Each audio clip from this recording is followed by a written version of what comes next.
Hi, George here, and today I'll be showing you how to use the timeline in Adobe's Premiere Elements program, which is an easy to use and feature-rich video editing program.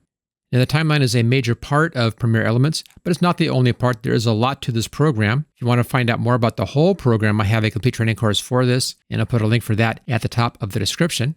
Okay, let's go ahead and start this project. The first thing we'll do is to add some video onto the timeline.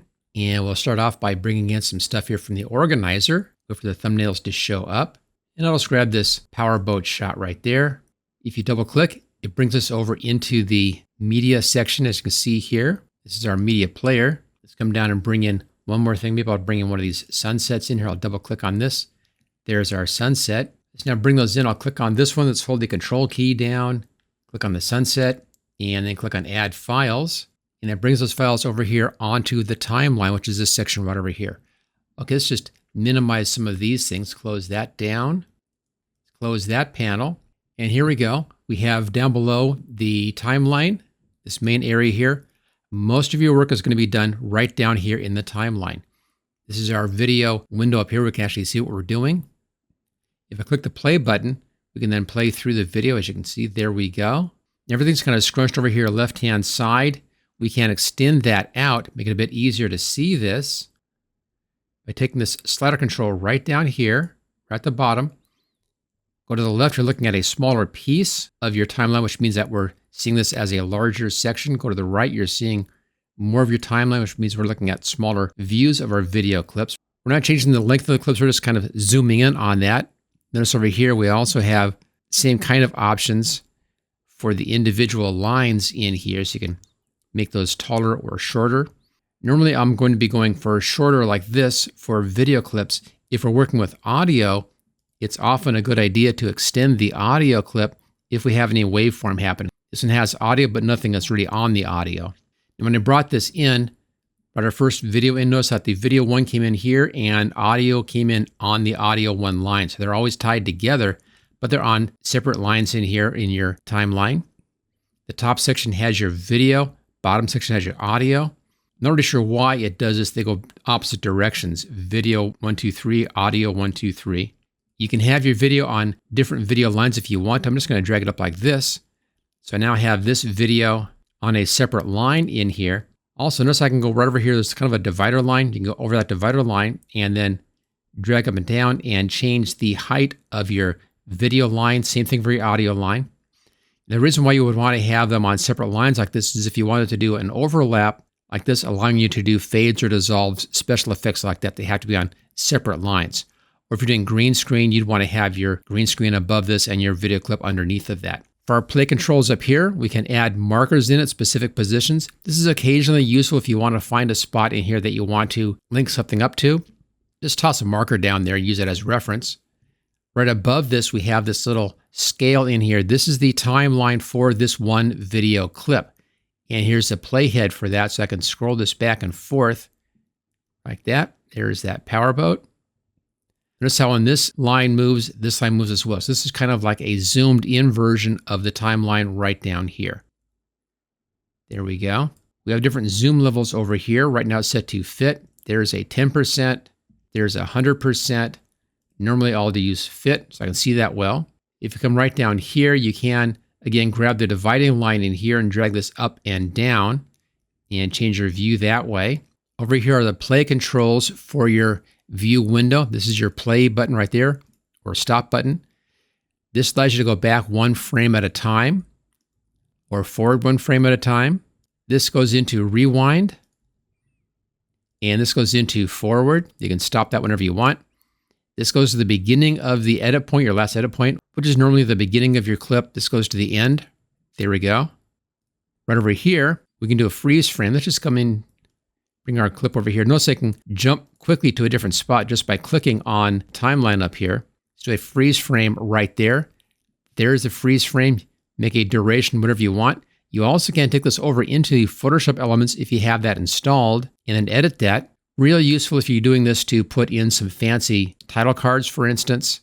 You can do more stuff with text in the Photoshop Elements than you can here inside of Premiere, although you can do animated text in Premiere.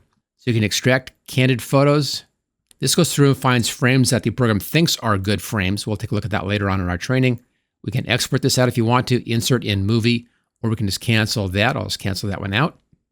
Right here, we can do a comparison view, and that can be useful if you're doing some adjustments or alterations, things like that. I'll just uncheck that to go back in here again. Next, we have render. What this does is it goes through and it renders your video at that point so that your preview actually looks a lot better. Normally, I won't bother rendering. I'll work with just a lower resolution in here because the program runs faster at a lower resolution. I'll come through and do a render when I'm finished with everything, or if I need a higher resolution for something, for instance, putting in some text or something, I want to see the edges of the text, I may render at that point, but I'll normally just render on occasion.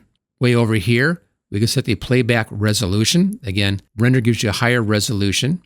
There's full resolution, 1/2, 1/4. Again, the lower the number here, the faster the video is going to run if that's an issue. We can toggle full screen mode right there. That just hides the bottom timeline. Again, useful if you're trying to find a specific spot in your video. Normally, I'll just leave things like that. And over here, this is the in and out duration point for this particular video. And then over here, right-hand side, we can fit to visible timeline. Here's your help page. Left-hand side, we have rotate right. Here's an auto reframe. And we also can delete a clip right there. Down below all of this stuff is your main timeline window. And going from top to bottom, this, of course, is your actual timeline itself. This is your playhead right here. You can go back and forth and control where your video playhead is and take a look at that video at that point. Below that, we have our different lines of video. Let's just extend this up a bit. There we go. Here's your playhead position. Right now, it's at 1 minute and 47 seconds, a little bit under 2 minutes. This shows all thumbnails, or we can show it just a thumbnail at the beginning and the end. Again, up to you if you want to have that or not. I normally don't bother with that.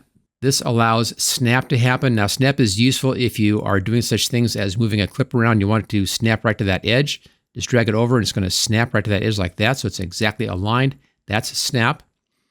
And in most cases, you want to leave that on. You may want to uncheck snap if you want to get this just a little overlap like that, or a little bit off. If it's too close where it would normally snap, you may want to undo the snap, but I'll go ahead and put this back on snap again. There we are. And we can link selections right in here. On your video lines, you can show or hide what's on the line. You can still see it down here, but that's now hidden. So I'm no longer seeing this in the video play window up here. It's hidden. That's shown and hidden. Let's go back over here again so you can do that. You can lock a track so it can't be edited right there.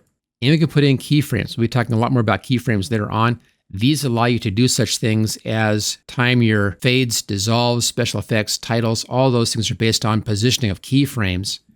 And you can do that right down here. Again, another video line right below that. And then below our video line, we have our audio line. Same kind of options. Here's the audio one. You can lock or unlock that line. You can mute the track if you want to. You can add voice narration onto the track. It allows you to record voice. It's recording my voice right now. Hit the stop button. So I've now recorded some dialogue right at that point. Of course, I don't want that on the video since I'm just talking to you. So let's just Control Z to undo that. And again, most of your work is going to be done right down in here. Now, while this is set up like this, we have some more things. We have our program monitor up here. We can close the panel. We can bring up different panel sets and so forth, looking at our program monitor. Over here, left-hand side, we can add media. We already saw that. We can come into our project assets. The project assets contains whatever is currently in your project, and that's these two video clips. We can come in here and add in titles and shapes. We'll be doing a lot with this later on in the training. Right down here, we can bring in some music. And then down below that, we can add in graphics if you want to. Lots of stuff available in here to add into your program. Right-hand side, some more options. Have our fix section right here, which is these two, and the edit section, which is these three. This allows you to edit your clips and adjustments on your clips. Down here, we have different effects to come in on your clips. Transitions, these are your fades, dissolves, things like that. We'll be covering all of that as we go. We also have a quick mode approach I never use actually inside of Elements, but I'll show you how that's done a little later on. We have a guided mode that talks you step-by-step through doing things using our tutorials in here, how to add titles with motion graphics, video adjustments, and so forth. It's useful if you're learning how to use the program, but I'll be leaving this primarily at the advanced mode, which is your regular editing mode here inside of Premiere Elements. We have our create option over here, highlight reel and video collage. We already saw those over in the Elements Organizer, but we'll see them again over here. We'll do some more of that stuff later on. Right-hand side, here's the name of this particular project we're working on. We can switch to our UI mode from light to dark. I'm leaving it at this dark setting for this training.